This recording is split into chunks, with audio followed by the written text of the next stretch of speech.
This should be called Hitachi Boombox Part 2, as this is the actual repair to see if I can make it usable. I'm not doing a refurbishment, I want to make that clear. But here we go.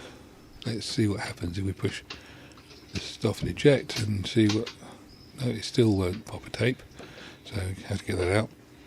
So we get the tape out by pulling on the door, and as you can see, it survived the effort. This is a 20-year-old plus, well 22 years I guess, on the shelf deck, if you want to call it a deck, boombox, and it was in play mode. Unfortunately, at some point the play button got pressed. You should never leave a cassette deck in play mode if it's got one of those pinch rollers that stays in, because it gets dented, and so did the tape as it happens. Okay, let's unscrew the back of this and let's have a look and see inside. This is the first time I've taken the back off this. You're seeing it as I saw it. Newbies taking screws out of plastic things, be careful, do not just yank them, because the plastic very often is brittle and will snap, so you have to be gentle with it.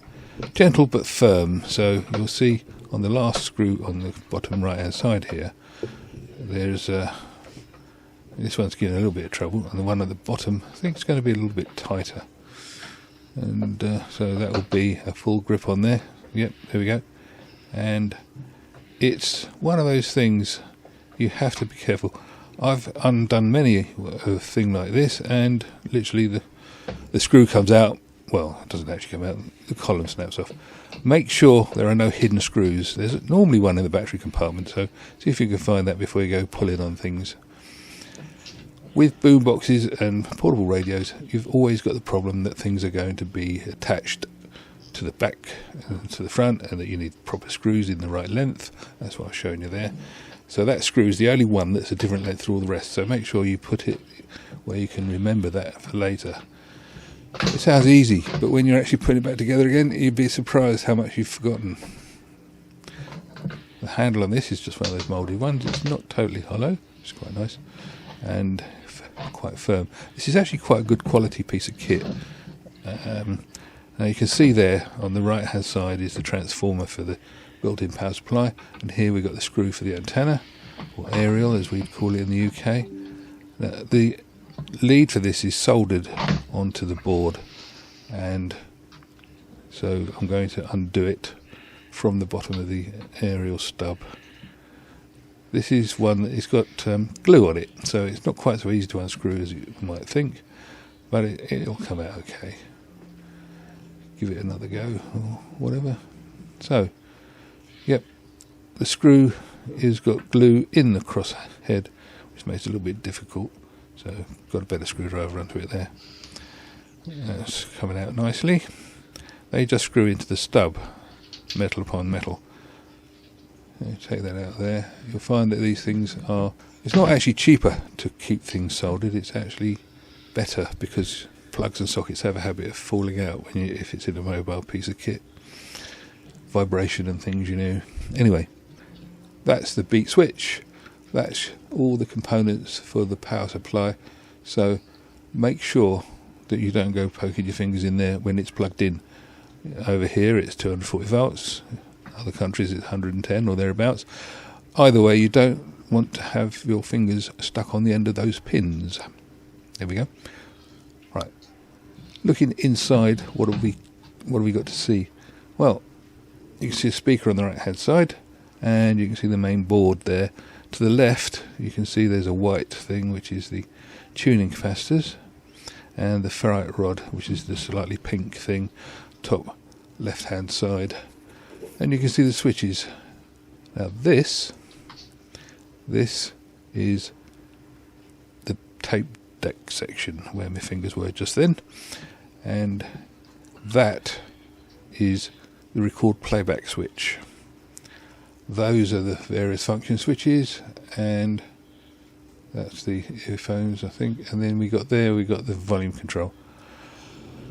To get this apart, you've got to take all the knobs off, and then you've got a few screws to undo, which is all good fun. But I'm looking at this and I'm thinking, let's see where we can go with this, because I don't want to break it. I actually want it to work at the end of the day. I don't want it to be a fully restored thing. I'm not interested in a restoration on this, but it would be nice if it could be usable. So never just pull on the things. Always try and prise the knobs and catches and things off. Now, that's the volume control I just had a little go at. Wasn't particularly interested in playing ball. This is the tone switch. What I'm actually doing is putting the screwdriver between the switch body and the bottom of the thing, because you won't be able to see it on here, but they actually have a small amount of impact adhesive on the shafts to make them stay. It's all part of keeping the thing together. You don't want to lose your knob when you're out walking down the street with your boombox playing, but it does mean that they're very difficult to get off. If you just pull them from the top, there's a good chance you're going to destroy the switch on something old like this. There's a good chance you're going to destroy the PCB or the plastic. So if you can, always use some method of prying them up and maybe pulling them up at the same time. Those came off quite nicely. I'm going to have another go at the volume control here. So the thing is, this volume control is a potentiometer. It's a stereo potentiometer, which means it's a variable resistor. But unlike the round ones, this is a carbon track with a couple of sliders on it, i.e. it's open. There is no way I'm going to yank on that and break it, so let's not do that. But because it's all open, and because it's open, it's fragile. And I'm trying to get this off here. If I pull that incorrectly, you see that little silvery bit underneath it? That is the actual slider assembly. And if I pull that hard, I'm going to damage that or snap the tracks. So at this point, I've decided I'm not going to do that. That is not such a good idea. I will just give it another, see if I can just encourage it up this way.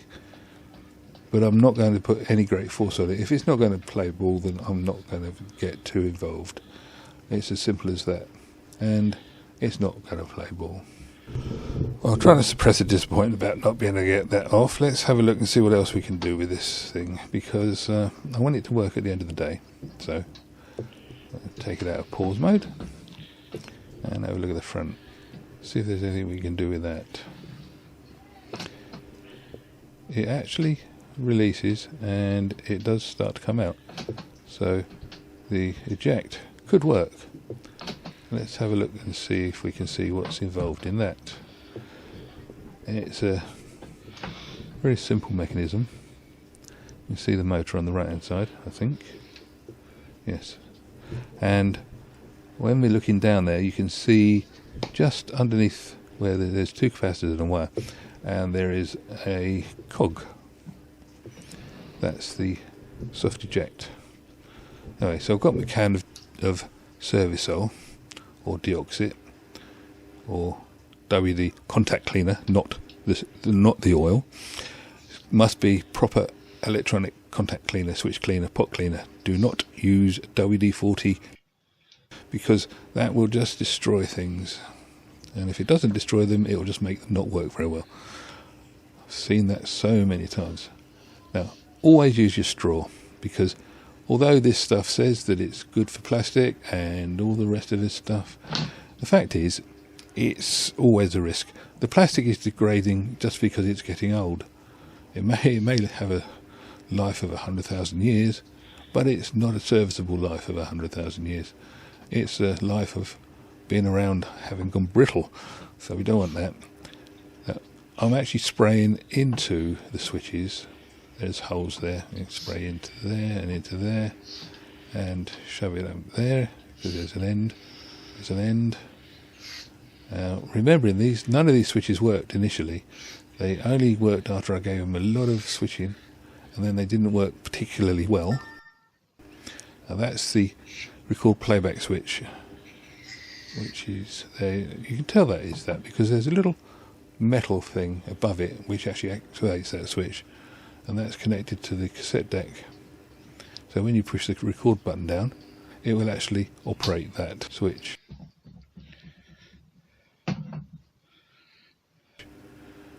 But do this with care, as it says there, and rubber, etc. must not get contaminated. If you get this stuff on the rubber and things like that, and you'll just kiss the deck goodbye basically, or strip it all out, clean it up and put it back together again. A lot of work. I'm going to plug in the mains. It's a figure 8 mains lead. There is no voltage selection on this, it's just plug it in and it's 240 volts because it's a UK model. Now it's active. The dangerous voltages are all around that transformer on the left hand side, so you don't want to get anywhere near that. And now you can hear the volume control is working a bit, and it's still noisy, but it's better than it was. Give it some operation, it makes a big difference. Give it a bit more spray because it's not there yet. Now the important thing about using this spray is that it is not all about instant. The spray is actually trying to attack what is effectively oxidization, or if it was steel you'd call it rust, and it takes a little while to soak in and to dissolve it and to make the surfaces good. So it's worth actually spending some time doing that. Now, I didn't actually spray that with the service oil, but what I am going to do, I'm going to try and make that, because it's a little bit hard to slide. It doesn't really like sliding against the plastic there, and here it's probably getting better, but it's not. It doesn't feel nice. So what I will do is I'll get some silicone spray onto there a little bit. The other switches are all doing their thing, and yeah, it's good. Just checking the tuning here, bearing in mind there is no antenna connected, it's doing pretty well really. That is a big improvement on when it was fired up the other day. If you watch the video on firing it up, you'll know what I mean, where virtually nothing worked, and then when it did work, it didn't work very well. So that's pretty good. Impressed with that. I'm quite pleased with the way this thing's turning out. It's a pity we can't actually get that board out though to get to the cassette deck to do the eject, but that's the only thing that we can't do, so I won't worry about that as such. Anyway, yes, there's the actual, you can see the aging, you can see how they slip on the switch knobs, and well, it's not a knob, is it? It's an actuator, I don't know what you call it. Anyway, it's the thing that slides on and becomes the switch that you operate. That's working quite nicely. That's the AM, FM and FM stereo switch. Then we've got the next one down. Let's see which one that is. So that's be the tape switch, tape and radio switch there. So I pop that on there. And then the next one down after that is the tone switch. Tone switch, yes, high and low tone, which is better than some things had, better than a lot of stuff nowadays would have. The tone quality on this, you can't really hear it. There's no point in me doing a direct feed. The sound quality is pretty good. It doesn't go very well. It goes loud, but it loses quality. It goes a bit screechy if you turn it up too much. But what you'd call a comfortable listening, it's actually got good sound quality. Quite impressed. A useful spray to have in your toolkit is something like this, silicone dry lube. It's, if you can't get that, then get something like Mr. Sheen or some sort of furniture polish which uses silicone polish. But this is very good because it allows you to lubricate things without destroying them. The silicone does not attack the plastic as such, whereas WD-40 type stuff would do. And so it's good for that sort of thing. You can use it on rubber, you can use it on car doors. I use it a lot on, well, anything that sticks basically, and I don't want to destroy it by spraying WD-40 or any other oil on it. Always give it a go with the silicone first and then see from there. Now that is feeling a lot better. It's not wonderful, but yeah, this is not a restoration, this is a make it work. And that is now, whereas before it was sticking and it was actually making life quite difficult, now a little bit wiggling about just to bed it in, that is now actually operational as a sliding volume control. It's good. By operational, I mean you can set it and it will sort of stay. It's not crackling as you let go, but it is still scrunching, as you can hear. Let's pop the tape in and see where we can go from there. Well, it's still not ejecting properly, so we'll have to have a look and see if we can do anything about that. Having had a good look in there is only a catch. There is no obvious spring or anything within the housing, so that's a bit of a mystery there. Don't know exactly how that's working or not working. I can see the catch. It's on the left hand side. There's a little black lever that just unhooks. So let's have a look from behind and see what we can see. Not a lot, as far as the mechanism is concerned. Anyway, you can see down there is the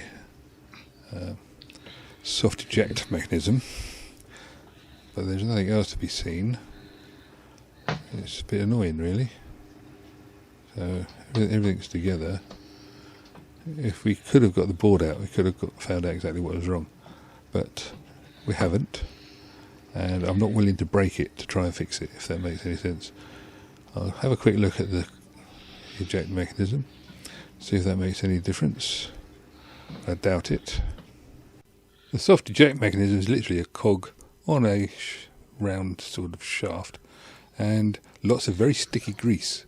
The oven's got a sort of a curved cog surface, and it just, as you open and close the door, it rubs up and down the cog.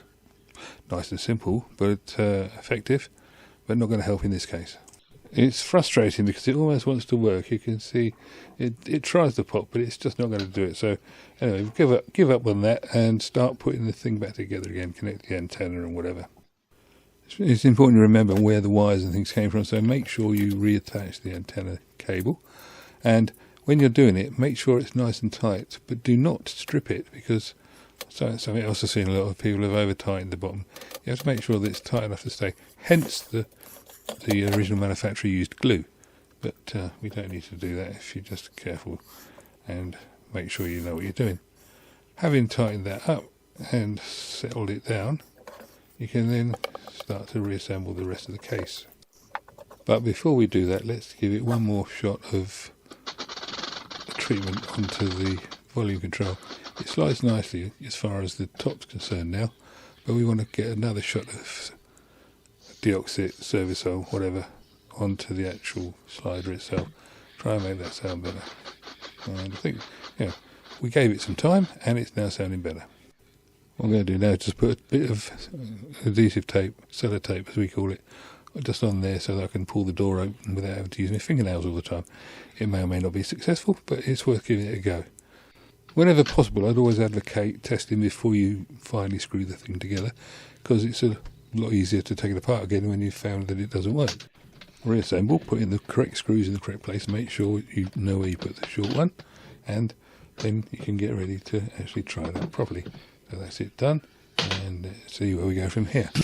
I've shortened this down a bit so you don't have to just sit and watch nothing, but I'm going to play a bit back and then I'm going to record a bit and we'll see what the recording comes back like, if it still works. It did work last time, so it should work this time. This is it. Further rain or drizzle at times. It's going to be a breezy day for all, windy though around southern and western coast. And after you see how much better the volume control's working now. It's making a noise, but it's not making a big noise like it did before. Okay, so we've proved that that's working. Let's see if we can get the tape out and see where we can go as far as playing something else is concerned. I've got another tape that I'd like to try in this. It's a special one. It's a BASF Type 2. We'll give that a go, see what that sounds like.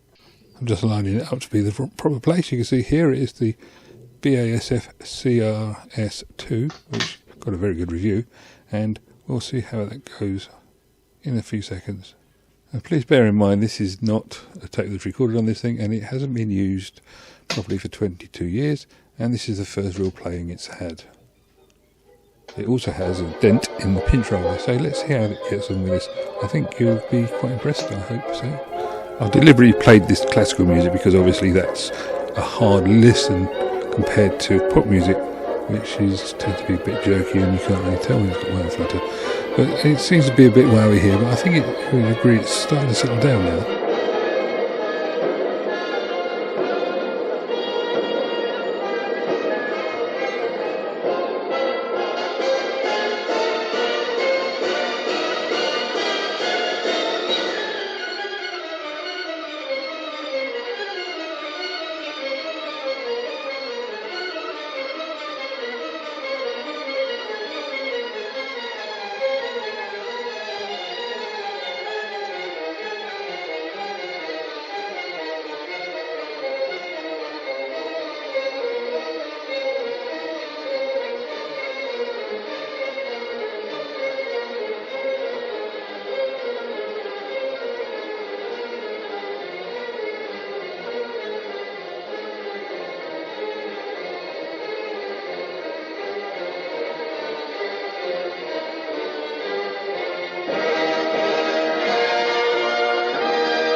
Well, that was quite exciting. Let me know in the comments below what you think of this, whether it was worthwhile, what else could be done with it.